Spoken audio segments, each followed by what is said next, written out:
I'll never forget the day I walked into that school. It was an old building with towering brick walls and windows that seemed to peer into your very soul.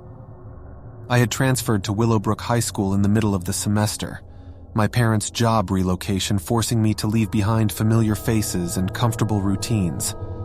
From the moment I stepped through the heavy oak doors, an unsettling feeling washed over me.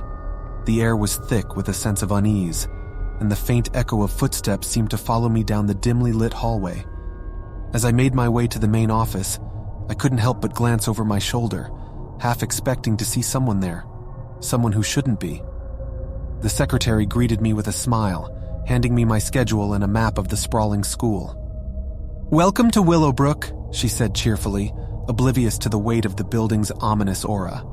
My classes passed in a blur of introductions and nervous glances. The students seemed distant, their eyes avoiding mine as if they knew something I didn't.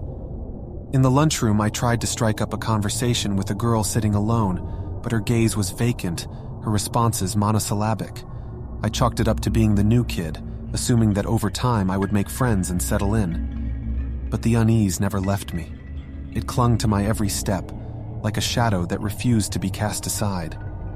As the days turned into weeks, I began to notice other oddities. Whispers echoed through the empty hallways when no one was around. Lockers would creak open on their own, their metal doors swinging gently as if beckoning me to peer inside. And then there were the paintings that adorned the walls, portraits of former students whose eyes seemed to follow me, their expressions a mix of sorrow and warning. One day, I mustered the courage to ask a teacher about the strange occurrences. Mrs. Thompson, an older woman with kind eyes, listened intently as I poured out my concerns. Her gaze grew distant, and she sighed softly, as if she had been expecting this conversation. "Willowbrook has a long history, one that's not easily forgotten," she began. "Decades ago, a fire swept through the old building, claiming the lives of several students and teachers.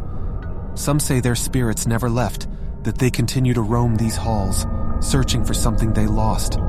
I shivered, the weight of her words sinking in. Could the whispers and the eerie presence truly be the remnants of those who perished in the fire? Mrs. Thompson offered a sympathetic smile, as if to reassure me that I wasn't alone in my apprehensions. As the weeks turned into months, my unease only deepened. I would hear my name being whispered in the wind, a faint echo that sent shivers down my spine. Faces in the crowd seemed to distort and contort, their features morphing into grotesque masks before snapping back to normal. One night, unable to sleep, I found myself wandering the empty halls. Moonlight filtered through the windows, casting long shadows that danced along the walls.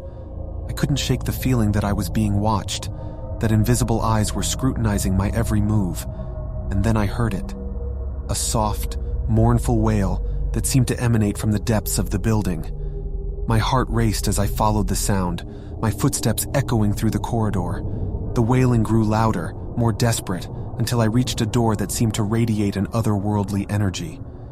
With trembling hands, I pushed the door open, revealing a small, dimly lit room. Before me stood a figure, its back turned to me, shoulders hunched in grief. The air was thick with sorrow, and I could feel the weight of its despair pressing down on me. "Who are you?" I whispered, my voice barely audible in the oppressive silence. The figure turned slowly and my heart froze. It was a girl, her eyes empty voids that seemed to pierce through me. Her lips moved, forming words I couldn't hear, but her message was clear. She was lost, trapped between worlds, and she needed my help. I should have been terrified, but all I felt was a deep sadness, a profound empathy for this tormented spirit. With a sense of purpose, I reached out my hand, and as our fingers touched, a surge of energy coursed through me. Images flashed before my eyes, the fire that had consumed the school, the terrified screams, the desperate pleas for help. The girl had been one of the victims, her spirit unable to move on. As the vision faded, the girl's form began to dissipate, like smoke carried away by the wind. In her place, a soft light enveloped me, warm and comforting, and then, just as suddenly as it had appeared, the light vanished, leaving me standing alone in the room. From that moment on, the school felt different. The whispers ceased, the shadows retreated, and the portrait seemed to soften, their eyes no longer filled with sorrow. It was as if the girl's spirit had found the closure it so desperately needed. As the years passed, I often thought back to that fateful encounter. Willowbrook High School was no longer a place of dread. It had become a testament to the resilience of the human spirit and the power of compassion. And whenever I walked its halls, I could almost hear a faint whisper of gratitude, a gentle reminder that sometimes, even in the darkest of places, a glimmer of light can emerge to guide the way.